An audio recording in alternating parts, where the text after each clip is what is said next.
नमस्कार साथियों, NIOS की वर्चुअल कक्षा में आपका स्वागत है। आज हम कोर्स 502 के विषय विशिष्ट विद्यार्थियों के प्रकार पर चर्चा करेंगे। इस चर्चा को सुगम करने के लिए हमारे पास वर्धमान महावीर ओपन यूनिवर्सिटी के सहायक आचार्य डॉक्टर अखिलेश कुमार जी हैं। डॉक्टर अखिलेश कुमार जी, आपका हार्दिक स्वागत है। नमस्कार। आज आप हमारे साथ विद्यार्थियों के लिए विशिष्ट विद्यार्थियों के प्रकार अवधारणा पर विस्तार से चर्चा करने जा रहे हैं। अखिलेश जी, सबसे पहले मैं आपसे पूछना चाहता हूं कि अक्सर विशेष आवश्यकता वाले विद्यार्थियों की चर्चा की जाती है। आखिर ये विशेष आवश्यकता वाले विद्यार्थी कौन होते हैं? धन्यवाद ऋषभ जी, आपने बड़ा महत्वपूर्ण प्रश्न उठाया है कि आजकल हर जगह चर्चा हो रही है समावेशी शिक्षा की, समेकित शिक्षा की, और विशेष आवश्यकता वाले बालकों के लिए विशेष व्यवस्था की जाने की। तो ऐसे में सबसे पहला सवाल यही उठता है कि विशेष आवश्यकता वाले बच्चे कौन से हैं। जैसा कि मैं बताना चाहूँगा कि विशेष आवश्यकता वाले बालक जो है, यह एक अपरिभाषित पद है, यह एक अनडिफाइंड टर्म है। और जैसा कि हम सब जानते हैं कि व्यक्तिगत भिन्नता जो है इस संसार का शाश्वत सत्य है। कोई भी दो व्यक्ति जो है समान नहीं है। दुनिया में हर व्यक्ति अलग अलग है, हर व्यक्ति अपने आप में अद्वितीय होता है और विशिष्ट होता है। उदाहरण के लिए अगर आप देखें तो मनुष्य जो है अपने रंग रूप, अपने आकार, अपने सोचने समझने की क्षमता, अपनी अधिगम क्षमता, अपने समायोजन के तरीके, अपनी विभिन्न शारीरिक एवं मानसिक क्षमताओं जैसे कि बुद्धि, अभिवृत्ति, अभिरुचि, स्मृति आदि सभी में प्रत्येक व्यक्ति अद्वितीय होता है। विशेष आवश्यकता की अगर बात करें तो विशेष आवश्यकता में सामान्यतः उन बच्चों को रखा जाता है जो सामान्य बालकों से, एक औसत विद्यार्थी से, एक औसत बालक से अपने अधिगम आवश्यकताओं में भिन्न होता है। हालांकि जैसा कि ऊपर हम चर्चा कर चुके हैं कि विशेष आवश्यकता जो है एक अपरिभाषित पद है, उसको किसी परिभाषा में नहीं बांधा जा सकता है, क्योंकि दुनिया में हर आदमी अद्वितीय है, हर आदमी एक दूसरे से भिन्न है।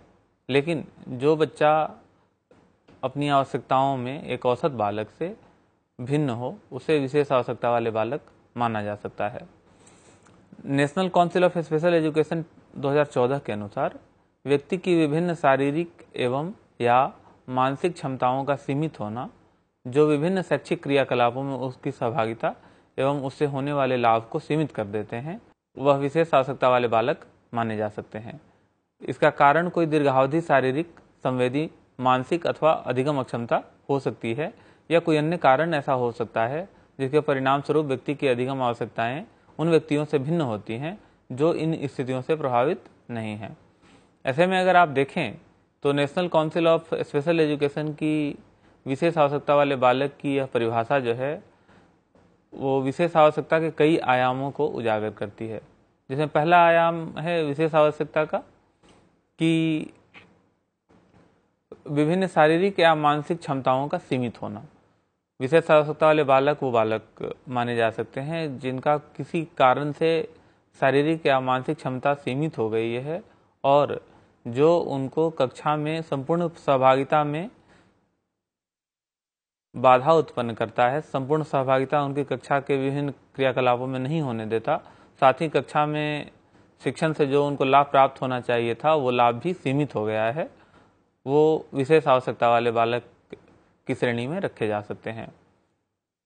एक और जो विशेष आवश्यकता का आयाम इस परिभाषा में उजागर होता है वो है कि इसका कारण जो है कोई भी दीर्घावधि, कोई छोटी अवधि का या कोई टेम्पररी प्रॉब्लम ऐसा हो जिसके कारण व्यक्ति की क्षमताएं सीमित हो गई हों, जो बाद में ठीक हो सकता हो और बाद में व्यक्ति एक सामान्य व्यक्ति की तरह फंक्शन कर सकता हो, तो उसको हम विशेष आवश्यकता में नहीं मानेंगे। विशेष आवश्यकता होने के लिए इस स्थिति को दीर्घावधि का, लंबी अवधि का, लंबे समय का होना आवश्यक है।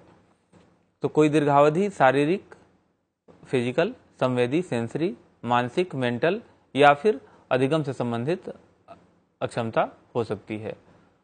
सारांशतः विशेष आवश्यकता वाले बालक वो बालक हैं जिनकी आवश्यकताएं जो है विशेष होती हैं इस संदर्भ में कि उनकी शारीरिक क्षमता या मानसिक क्षमता सीमित हो गई है जो उनके अधिगम को प्रभावित करती है और वे उन व्यक्तियों की तरह फंक्शन नहीं कर पा रहे हैं पूरी तरह से शैक्षिक परिस्थितियों में,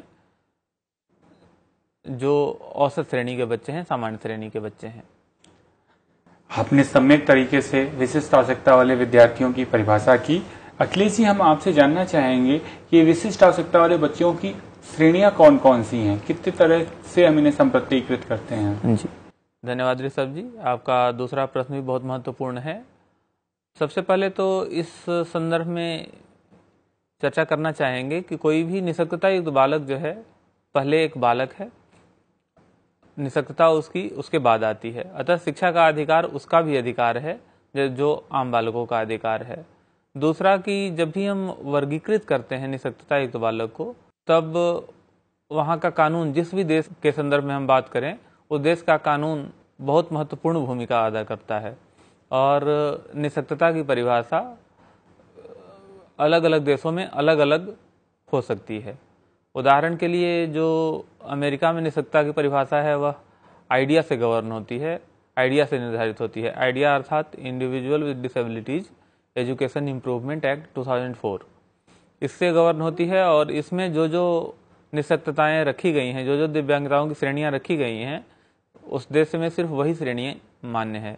अगर हम अपने देश के कानून की बात करें तो हमारे देश में PWD कानून, persons with disabilities, equal opportunities, full participation and protection of rights act 1995 के अनुसार निःशक्तता की 7 श्रेणियां रखी गई थी। लेकिन वर्तमान समय में इस कानून में 2016 में संशोधन हो चुका है और निःशक्तता की श्रेणियों में एक बड़ा परिवर्तन आया है और निःशक्तता की टोटल 6 श्रेणियां रखी गई हैं, जिसमें 21 प्रकार की निःशक्तताओं का वर्णन किया गया है। तो पहले जहां PWD कानून 1995 में 7 प्रकार थे निःशक्तता के, वहीं अब निःशक्तता की प्रकार बढ़ करके 21 हो गए हैं। और कहना नहीं होगा कि इन श्रेणियों में आने वाले सभी बालक जो है वो विशेष आवश्यकता वाले बालक माने जाएंगे। आपने जिस तरीके से कानून की अवधारणा देते हुए विशिष्ट विद्यार्थियों की श्रेणियों की विवेचना की, उससे मन में एक उत्सुकता हो रही है कि आप इस निःशक्त जन अधिकार कानून के विषय में थोड़ा प्रकाश डालेंगे?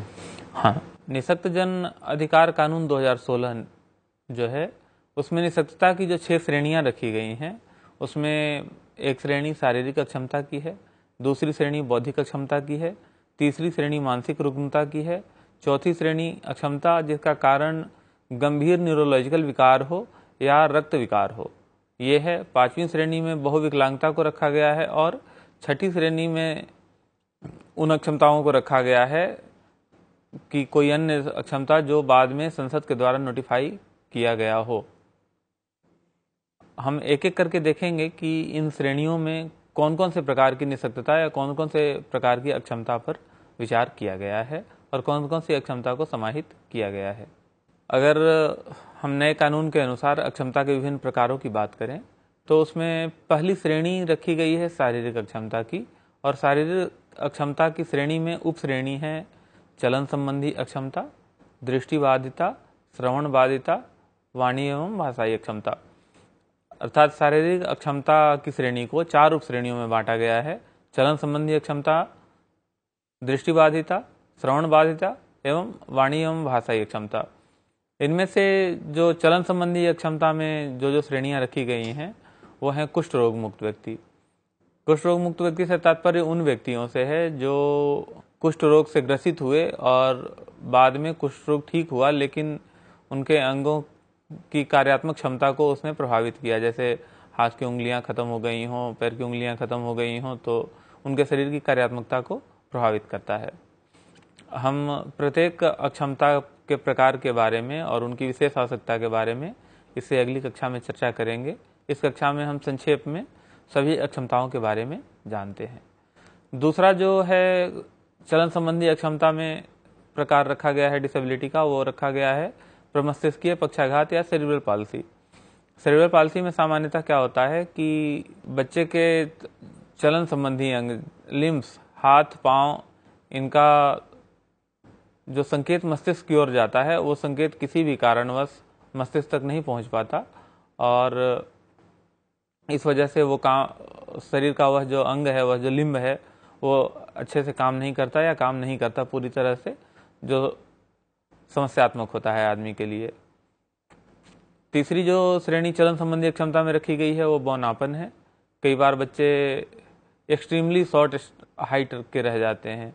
वैसे हमारे कानून में इसको 143 सेंटीमीटर से कम की हाइट को बौनापन की श्रेणी में रखा गया है। हम इन सारे पे चर्चा करेंगे अगली कक्षा में। मस्कुलर डिस्ट्रॉफी को रखा गया है चलन संबंधी अक्षमता में। मस्कुलर डिस्ट्रॉफी के बारे में आपको बताते चलें कि यह एक बहुत ही गंभीर आनुवंशिक रोग है, जिसमें कि बच्चे की मांसपेशियां धीरे धीरे उम्र के साथ गलने लगती हैं और एक अवस्था ऐसी आती है जब बच्चा जो है मांस का एक टुकड़ा सा रह जाता है, चलने फिरने में उसको दिक्कत। और सबसे दुखद यह है कि मस्कुलर डिस्ट्रॉफी का पता अगर प्रीनेटल प्रोसीजर्स यूज नहीं किए गए हैं, अर्थात ऐसा संदेह न हो, तो बच्चे के जन्म के काफ़ी बाद पता चलता है। बच्चे के जन्म के 4-5 साल 6 साल बाद पता चलता है, जब बच्चा चलते चलते फ्रीक्वेंट गिरने लगता है और उसकी स्पेसिफिक टेस्टिंग होती है, तब पता चलता है कि बच्चा मस्कुलर डिस्ट्रॉफी का शिकार है। और इसके भी कई प्रकार हैं, जैसे Duchenne muscular dystrophy, Becker's muscular dystrophy, जिसमें ड्यूचेन मस्कुलर डिस्ट्रॉफी सबसे सीवियर फॉर्म का है। तो मस्कुलर डिस्ट्रॉफी के कारण बहुत सारी कॉम्प्लिकेशंस आते हैं, जिसमें बच्चे में चलन संबंधी अक्षमता सबसे प्रमुख है। इसके अलावा जो एक और कैटेगरी रखी गई है चलन संबंधी अक्षमता में, वो एसिड अटैक प्रभावित व्यक्ति हैं। एसिड अटैक प्रभावित व्यक्ति जो है वो कई प्रकार के सामाजिक और शारीरिक कठिनाई महसूस करते हैं। और आजकल जैसा कि आप देख पा रहे हैं अलग अलग समाचार चैनलों पे एसिड अटैक के केस बहुत बढ़ते जा रहे हैं। इसलिए पहली बार भारत सरकार ने एसिड अटैक को शारीरिक अक्षमता की श्रेणी में चलन संबंधी अक्षमता में शामिल किया है। जो दूसरी कैटेगरी है, कैटेगरी बी शारीरिक अक्षमता के अंतर्गत, वो है दृष्टिबाधिता। दृष्टिबाधिता को भी 2 श्रेणियों में रखा गया है। एक अंधता, ब्लाइंडनेस को रखा गया है, जिसमें कि आदमी को कोई भी दृष्टि न हो, जरा भी दिखाई न दे, और अल्प दृष्टि, जिसमें कि आदमी को थोड़ी दृष्टि हो, सीमित दृष्टि हो। इसके अलावा जो तीसरी कैटेगरी रखी गई है शारीरिक अक्षमता की, वो श्रवण बाधित बालकों की रखी गई है। इसमें भी 2 रखे गए हैं, एक संपूर्ण बधिरता, डेफनेस, और दूसरा श्रवण कठिनाई, हार्ड ऑफ हियरिंग। ये 2 श्रेणियां रखी गई हैं शारीरिक अक्षमता की श्रेणी में। इस प्रकार कुल मिलाकर 10 प्रकार की अक्षमता का वर्णन किया गया है शारीरिक अक्षमता की श्रेणी में 4 उप श्रेणियों के अंतर्गत। दूसरी जो श्रेणी रखी गई है अक्षमता की निःशक्तता की, वो है बौद्धिक अक्षमता। और बौद्धिक अक्षमता में 3 उप श्रेणियां रखी गई हैं, एक बौद्धिक अक्षमता, दूसरा विशिष्ट अधिगम अक्षमता, और तीसरा ऑटिस्टिक स्पेक्ट्रम डिसऑर्डर। इन तीनों के बारे में संक्षेप में चर्चा करें। बौद्धिक अक्षमता जो है वो, इसका तात्पर्य उस अक्षमता से है जिसमें कि बच्चे की बुद्धि लब्धि जो है सीमित रह जाती है, बौद्धिक क्षमता सीमित रह जाती है। यह एक अवस्था है जिसमें कि बच्चे की बुद्धि लब्धि सीमित रह जाती है। अक्सर 70 और उससे नीचे IQ वाले को बौद्धिक अक्षमता की श्रेणी में मानते हैं। दूसरा विशिष्ट अधिगम अक्षमता। विशिष्ट अधिगम अक्षमता भी एक बहुत ही सामान्यीकृत पद है, जिसमें कि कोई भी नोन कारण न हो और फिर भी बच्चे में कुछ विशेष प्रकार की अधिगम संबंधी समस्याएं पाई जाएं, तो उसको विशिष्ट अधिगम अक्षमता कहते हैं।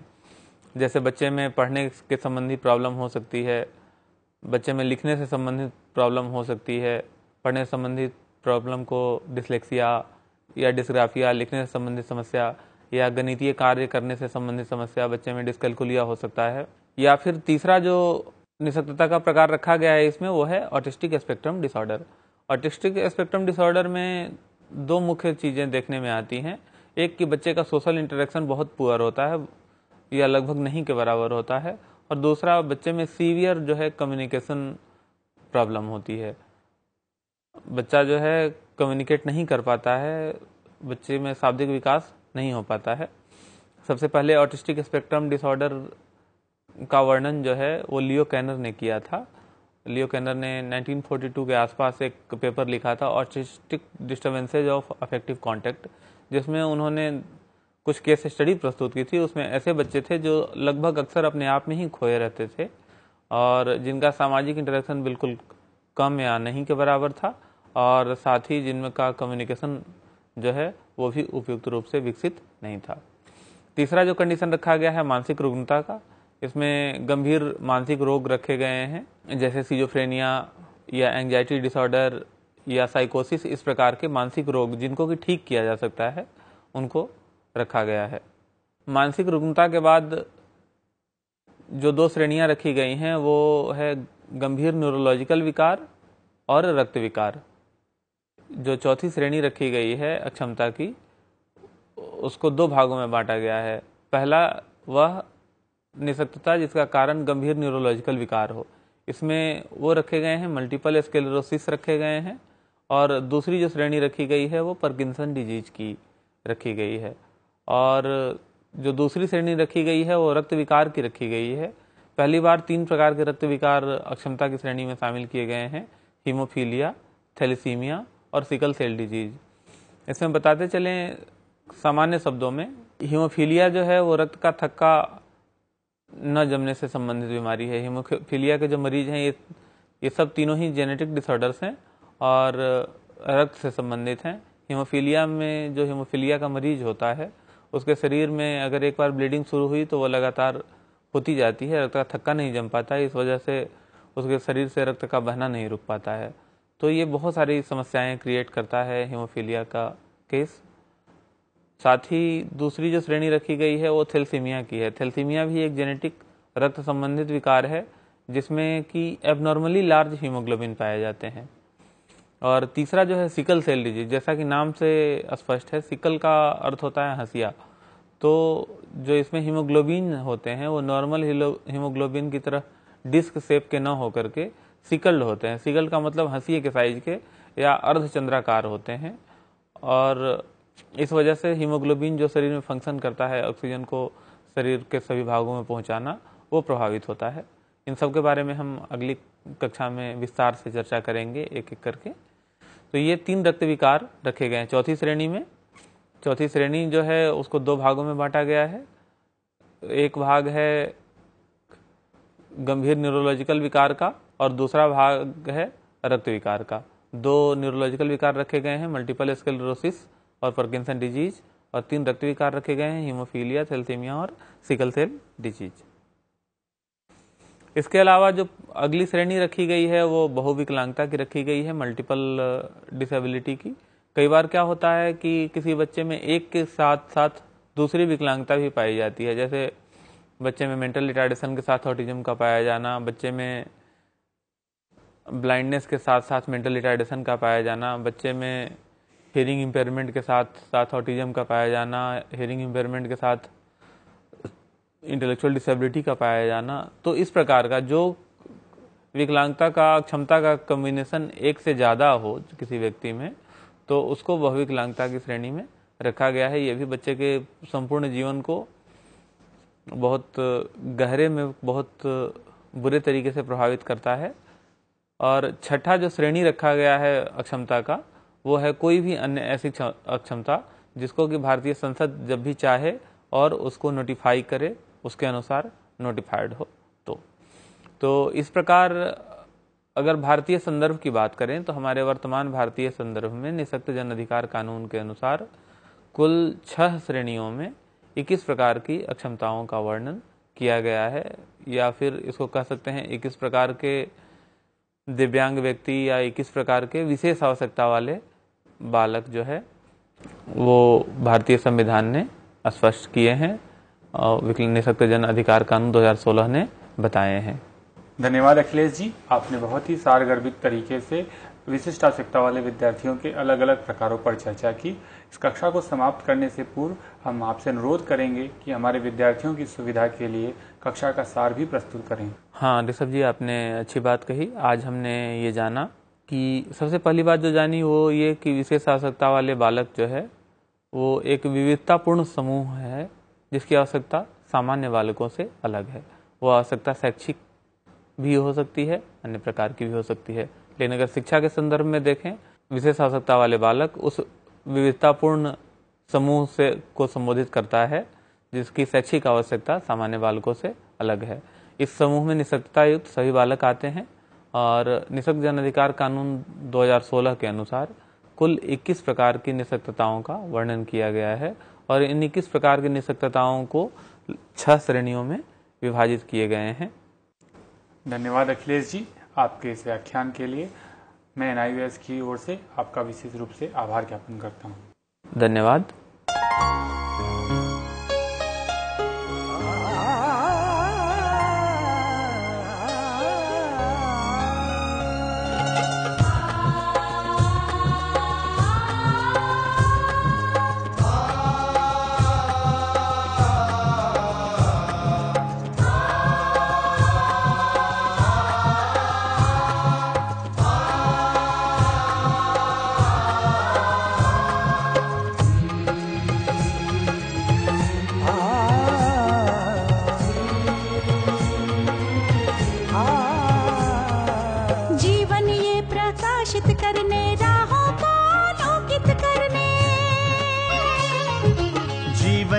प्रकाशित करने राहों को आलोकित करने, हम अपना दीपक स्वयं बने, हम अपना रास्ता स्वयं चुने।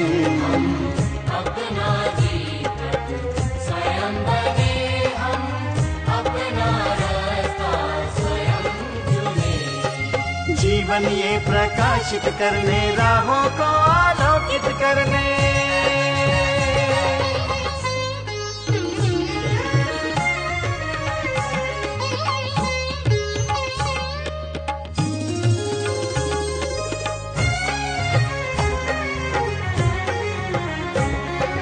धन साधन समय की सीमा से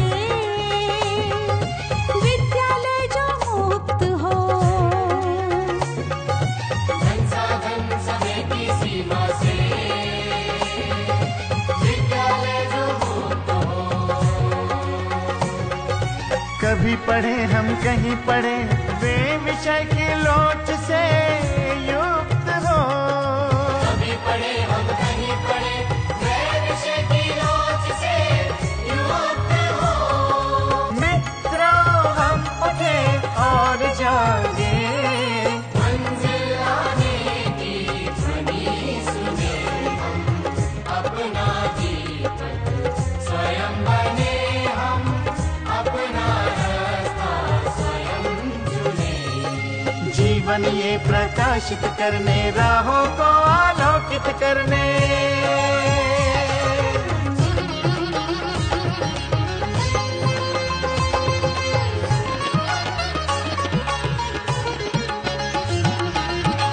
राष्ट्रीय मुक्त विद्यालय का है द्वार खुला सबकी खातिर। शिक्षा परीक्षा का अवसर एक बार ही क्यों मिलता फिर। शिक्षा और परीक्षा का अवसर एक बार ही क्यों मिलता फिर। दुनिया में इसके केंद्र बात, कोई मन चाहा केंद्र चुने, हम अपना दीपक स्वयं बने, हम अपना रास्ता स्वयं चुने। कोई मन चाहा केंद्र चुने, स्वयं बने, हम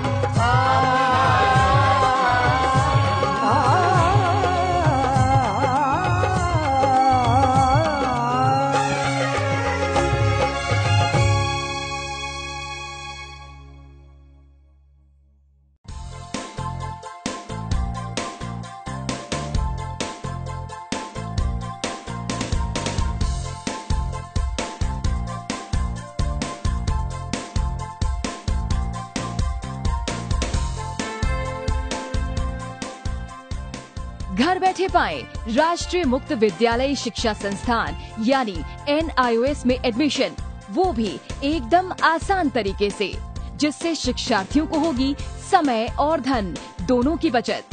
NIOS से शिक्षा कभी भी कहीं भी।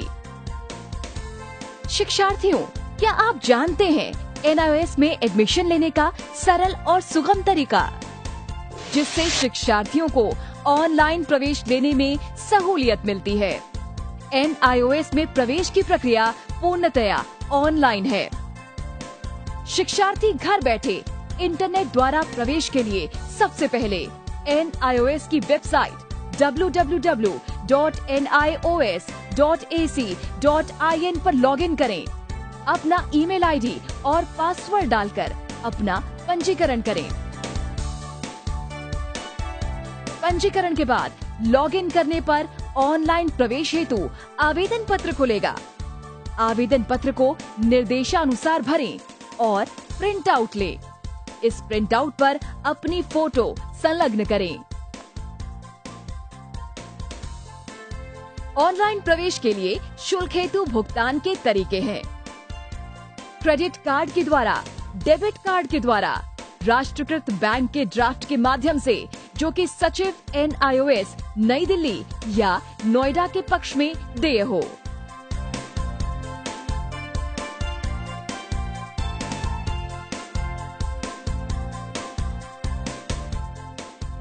भरे हुए आवेदन पत्र के साथ साथ डिमांड ड्राफ्ट और संलग्न किए जाने वाले दस्तावेज हैं जन्म रजिस्ट्रार के जिला कार्यालय से जारी जन्म प्रमाण पत्र की सत्यापित प्रति, जिसमें जन्म तिथि अंकित हो, पिछले विद्यालय से प्राप्त विद्यालय छोड़ने का प्रमाण पत्र जिसमें आवेदक की जन्म तिथि लिखी हो। प्रवेश फॉर्म का प्रिंट आउट NIOS के संबद्ध क्षेत्रीय केंद्रों पर 10 दिनों में पहुंच जाना चाहिए, अन्यथा उचित दस्तावेज न लगे होने पर आवेदन फॉर्म रद्द किया जा सकता है। प्रवेश प्रक्रिया की पुष्टि होने के बाद शिक्षार्थियों को परिचय पत्र व अध्ययन सामग्री डाक द्वारा तुरंत पहुंचाई जाती है। ऑनलाइन प्रवेश एक बहुत ही सुगम और सुविधाजनक प्रवेश प्रणाली है। Online on time for safe and secure admission.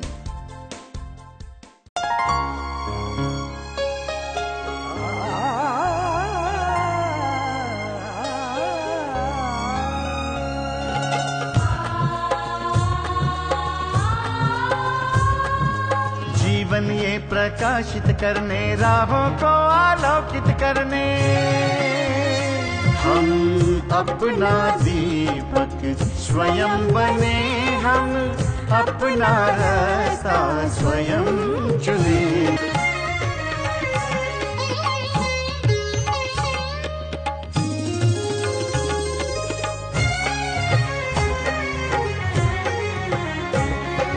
धन साधन समय की सीमा से विद्यालय जो मुक्त हो, संसाधन समय की सीमा से विद्यालय जो मुक्त हो। कभी पढ़े हम कहीं पढ़े वे विषय